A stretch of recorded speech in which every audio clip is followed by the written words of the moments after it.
Mon fils, tu sais pourquoi Ésaü est plus béni que nous? Parce que nous, les Jacob, là, tous nos efforts qu'on fait là, c'est pour pouvoir nous marier. Voilà quelqu'un, on t'a béni. Toute ta bénédiction là, tu es prêt à troquer ça pour une femme. Tu dis, je vais travailler 7 ans sans salaire. Or, pendant ces 7 ans où lui n'a pas salaire là, Ésaü a salaire. Donc il y a déjà 7 ans de prospérité d'écart entre les deux. Ça c'est un. Et puis encore 7 ans dans le double. Il dit non, c'est rien. Je vais travailler 7 ans encore. C'est que Ésaü a une distance déjà de 14 ans de prospérité. Et lui pendant 14 ans, lui c'est à cause de femmes seulement il travaille. J'ai envie de te demander, Dieu te bénit là, mais tu travailles pourquoi? La bénédiction que Dieu t'a donnée, tu la prends pour lutter pour atteindre quel objectif? Parce qu'aussi longtemps que tu ne trouves pas la réponse à cette question, oh, tu auras la vie de Jacob.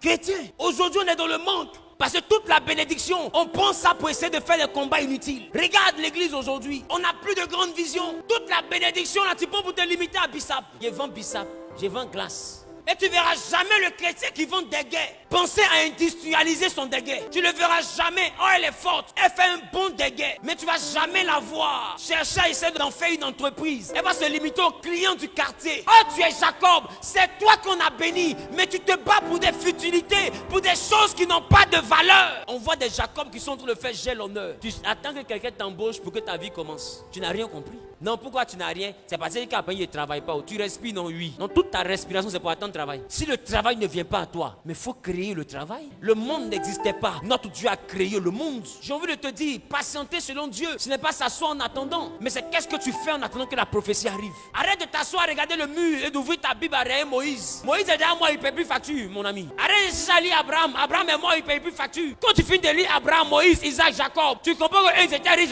mais quand toi tu sors de la Bible, tu dois 2 mois de loyer. Et tu passes ton temps à parler en langue. Tu penses que le propriétaire reconnaît le parler en langue? Et à la fin du mois, le chrétien qui est béni se prosterne devant des non-chrétiens parce que tu dors dans sa maison. Tu es toujours en train de lui demander pardon. Il faut me donner encore 2 jours. Il a trouvé l'argent. Tu es toujours à genoux. Et puis c'est toi qui dis que tu as le vrai Dieu. La Bible dit que nous, chrétiens, nous devons donner, mais nous n'emprunterons pas. Mais combien de chrétiens vivent sans emprunter? Association des preneurs de crédit de Côte d'Ivoire. C'est le chrétien. D'autres même prennent crédit quand ils ne décrochent plus, changent d'église. Parce que là-bas, il doit trop. Donc, change d'église. C'est chrétien, tu lui donnes ton argent dans la joie. Pour qu'il te rembourse et dit tu le persécutes. Ça commence toujours dans le bonheur, ça finit dans le palabre. Service qu'on rend chrétien, ça commence dans la joie. Mais à la fin, là, tu es utilisé par le diable pour le persécuter. Or, ton argent, quand tu lui as donné, ce n'était pas persécution. C'était ses narines bien écartées et un large sourire dépourvu de dents comme le sourire de Gargamel. C'est pas normal qu'on soit à genoux.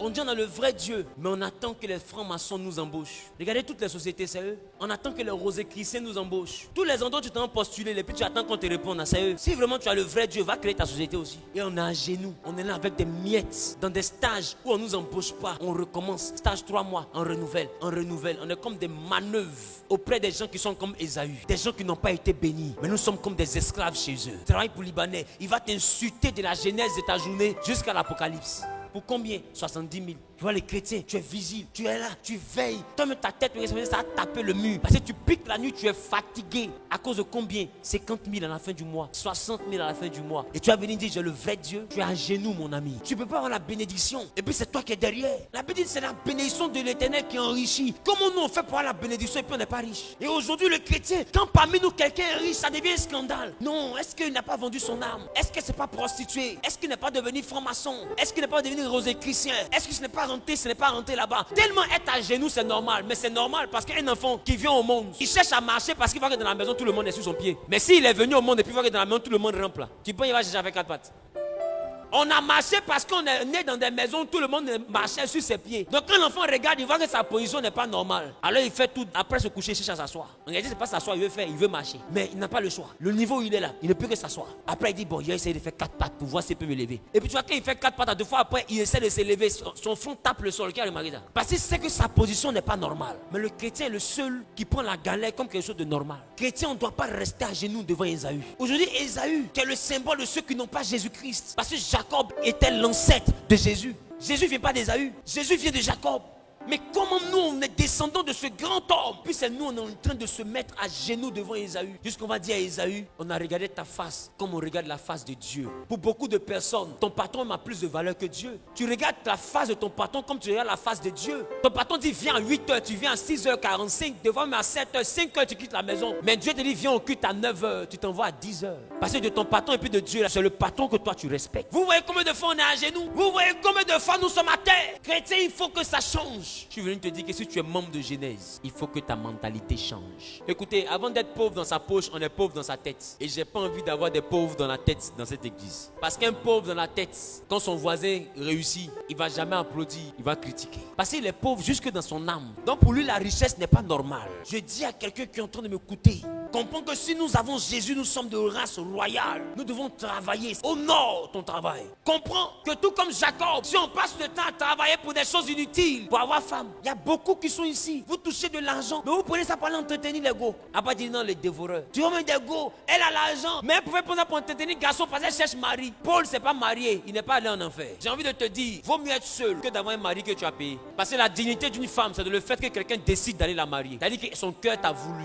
Un mari, on l'achète pas. Parce que la femme est une couronne. C'est le roi même qui s'en chercher sa couronne. C'est pas la couronne qui dit au roi, mais voici, viens me prendre. Si tu es vraiment roi, tu ne peux pas être roi sans avoir de couronne. Toi-même, tu vas aller chercher la couronne pour mettre sur ta tête. Mais nous avons une dimension de chrétiens aujourd'hui qui se mettent à genoux. Regarde ta voisine, il faut dire, oh, honte. Vas-y, voisine, si tu fais ça, j'ai honte. Ouais, ce genre de messages, on ne peut pas s'aimer dessus. On ne fait pas offrande ce genre de messages. Amen. Je suis venu te dire simplement que ce n'est pas normal. Au lieu de t'asseoir à la maison, attendre qu'une entreprise t'appelle. Et avant qu'on t'appelle, tu entends un jeu ludo. Non, on ne m'a pas encore appelé, j'ai déposé des dossiers, on ne m'a pas encore appelé. Et tu entends un jeu dame. C'est moi, je suis non, ça jeu bidé. C'est moi, vous avez fait palabre de bidé et puis de 6. Dans un pays où des gens sont en train d'aligner des châteaux. Toi, tu fais palabre de bidé et puis de 6. Non, il y a dit James avant toi. Non, c'est pas toi, tu as dit James avant moi. Il aimait. Et toute onction, Dieu t'a donné toute la grâce. Ton pasteur prophétise ta tête. Tu peux vous jouer James, 8 Américains. On peut être pauvre dans son âme jusqu'à ce point-là. Ça signifie seulement que toi-même tu as démissionné en ce qui concerne ta réussite. Regarde ton voisin, il faut qu'on se réveille. Comment quelqu'un qui n'a pas été béni, qui n'est même pas aimé de Dieu, fait pour devenir plus puissant que quelqu'un que Dieu a aimé? Regardez dehors aujourd'hui, c'est eux. Maintenant, même quand on essaie de dire que c'est à notre papa qu'appartient l'or et l'argent, nous ne croyons pas. Ça arrive un débat. Un enfant de Dieu que Dieu bénit financièrement, il va s'expliquer, il va s'expliquer. Il va s'expliquer, il va s'expliquer. Il va s'expliquer, il va s'expliquer. Parce que mon ami, il faut être pauvre pour que ton témoignage soit propre. Un pasteur qui est misérable, qui prêche la repentance, qui prêche la crainte de Dieu, il est mieux regardé qu'un pasteur qui est prospère, qui prêche ses choses. On dit, oh, il fait semblant, sinon en réalité il a vendu son âme. Semblant dans ça. Parce que c'est la misère qui est normale aujourd'hui. Église, on est à genoux. Chacun me regarde Dieu, il dit, hey, je ne peux pas te laisser si tu ne me bénis pas. Parce que ma situation est trop critique. Je ne peux pas comprendre que c'est moi, je suis béni. Et puis j'ai peur de croiser quelqu'un qu'on n'a pas béni. Normalement, c'est à Esaü, on doit dire, Jacob arrive et puis il tremble. Mais moi, j'arrive là, c'est moi, je tremble en venant. Quand on dit la parole, et puis on dit, elle arrive, normalement, là, elle arrive là, c'est pas parce que tu peux la frapper. Hein. Parce que quelqu'un que tu peux frapper n'arrive pas. Hein. Est-ce que quelqu'un comprend? Tu as déjà vu un enfant de 8 ans, et puis toi, tu as 20 ans, tu es assis dans le canapé, puis on te dit, il arrive où? Il vient mourir. C'est-à-dire qu'on dit à Esaü, Jacob arrive. Normalement, c'est Esaü qui doit trembler. Mais c'est Jacob qui tremble en venant. Adama, on peut faire ça? Quelle vie pitoyable. Les chrétiens sont complexés. Regarde, quand tu rentres dans des hauts lieux, il faut remarquer ton comportement. Même pour marcher. On est tu as honte de toute façon. Puis tu n'es pas habitué au carreau là. Quand un endroit est trop joli, tu descends à l'étranger. Tu regardes les plafonds, tu regardes les portes. Et tu es enfant du roi de gloire. Tu croises un milliardaire. Quand il te parle, ta tête est baissée. Pourquoi? Parce qu'il est milliardaire. Il est milliardaire, mais c'est pas l'homme. Parce qu'il est milliardaire, c'est pas l'homme. Ta tête est baissée comme ça. Mais il te pose question pour répondre. Tu bégayes, on dirait Moïse. Tu es le seul qui sait interpréter le bégaiement de Moïse. Quelle misère. Remarque ton comportement. Quand tu croises plus riche que toi, tu as tendance à t'abaisser même pour le saluer. Mais tu sens qu'il est plus riche que toi. Mais j'ai envie de te demander, est-ce que la richesse veut dire bénédiction? On ne dit pas qui est plus riche, on dit qui est béni. Tu es Jacob. Et aujourd'hui nous sommes Jacob, mais c'est nous on envie Esaü. Les petits gars Esaü là, vous les enviez. Non mais les petits filles sont dans les ranges. À quand ma victoire? À hier ta victoire. À avant-hier ta victoire. Toi-même à quand ta victoire? Parce que je ne peux pas comprendre que tu peux être chrétien et puis ton modèle, c'est une païenne. Tellement on n'a plus de modèle de réussite dans l'église. C'est d'ailleurs on prend le modèle de réussite. Vous savez ce qui m'a fait le plus mal cette semaine? C'est que quelqu'un réalise que Dieu m'a donné un peu et puis me compare à Moula. Il faut me comparer à Salomon. Même si tu n'as pas un modèle de réussite autour de toi, mais au moins il y a un modèle de réussite dans la Bible. Il faut me comparer à Salomon. Il veut dire qu'il est riche comme Salomon. Il faut me comparer au moins à Salomon. Tellement on est pauvre jusque dans notre âme. C'est dans le monde on va chercher nos repères. Il y a un problème. On est à genoux. Je te dis, manger pain sucré œuf là, c'est pas la bonne position. Hein. Toi qui bois Gary tous les jours, puis tu dors, tu penses que tu es en train de vivre la foi là. Non, tu es en train de survivre dans la foi. Tu n'es pas en train de vivre la foi. La foi arrive. Quand Dieu le juste vivra de la foi là, c'est quand ta foi est capable de te rendre millionnaire. Là, tu vis par la foi. Mais quand ta foi te donne Gary et Arachide, tu survis par la foi. Parce que vivre et puis suivre, c'est deux dimensions différentes. Celui qui vit, il se réveille matin, il s'en va à Hong Kong. Il n'y a pas un ambassadeur pour lui dire tu ne vas pas. Il dit après, je m'en vais à Miami. Tu vis. Mais quand tu suivis là, quand tu dis si je dois partir, on continue à côté si Dieu le veut. Oh, il y a des païens là, ils n'ont pas bien que Dieu veut. Ils dorment, ils se réveillent. Ah, mon gars, mais tu es où? Mais il cherche moi à Genève là. Bon, d'accord, je fais rapidement un tour à Paris. Et puis de Paris, je dois partir au Luxembourg. Mais après ça, je te rejoins à Genève, tu as compris? Bon, que donc on se voit la semaine prochaine. Easy. Les causeries, les chic comme ça. Ton pari que toi, chrétien, tu attends pour un témoignage là. C'est ça, de parler de ça, on dirait amusement. Entendu, toi, tu es monté dans l'avion, tu risques de pleurer à côté de ton voisin. Dieu est bon. Dieu est bon.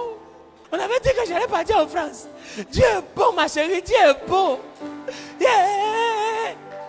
Toi, tu es dans Paris, pour ça, Dieu est bon. Il y a des gens qui se réveillent à Abidjan, qui sont s'habiller à Paris. Et puis Dieu n'est pas bon. Arrêtons d'être misérables, remarquez. Aujourd'hui, un chrétien m'a 500 000 à la fin de mois. Ça devient sujet de gloire pour lui. 500 000, 100 000, 100 000, 5. Il se sent le plus élevé de la famille. Les gens parlent, il parle. Il est assis comme ça. Ouais, vous dites quoi? Toi, tu es déjà devenu Salomon. Tellement la pauvreté est dans la mentalité du chrétien. Tu veux un chrétien qui paye voiture France au revoir. 2 millions, 3 millions, il ne se sent plus. Toi, tes camarades payent à Abidjan, bonjour. Toi, ta voiture qui était en France, c'est quand France même a dit au revoir. Ça a atterri ici. C'est dans ça, là, toi, ton malin commence. Chrétien, on a dévalué notre Dieu, comme les Blancs ont dévalué le franc CFA. On a mis notre Dieu à terre, comme nous. Ça fait qu'aujourd'hui, un païen n'a plus peur de mal parler de Dieu et de ses enfants. Il est temps qu'on l'enseigne le respect. Pour lui dire que les chrétiens ne sont pas des misérables. Les chrétiens ne sont pas des crèves-la-faim. Les chrétiens ne sont pas des derniers. Nous ne sommes pas là pour être la risée du monde. Nous ne sommes pas là pour être à la traînée. Nous ne sommes pas là pour être les misérables. Nous sommes ceux que Dieu a bénis. Tu as aussi une destinée. Les millions, la personne est venue au monde avec. Le même Dieu qui a béni les gens dans la Bible, il est encore le même aujourd'hui. Il sera le même demain. Tout dépend de ce que tu veux faire de ta vie. Arrêtons de nous concentrer sur des futilités. Les païens se moquent de nous. Les païens se moquent de nous.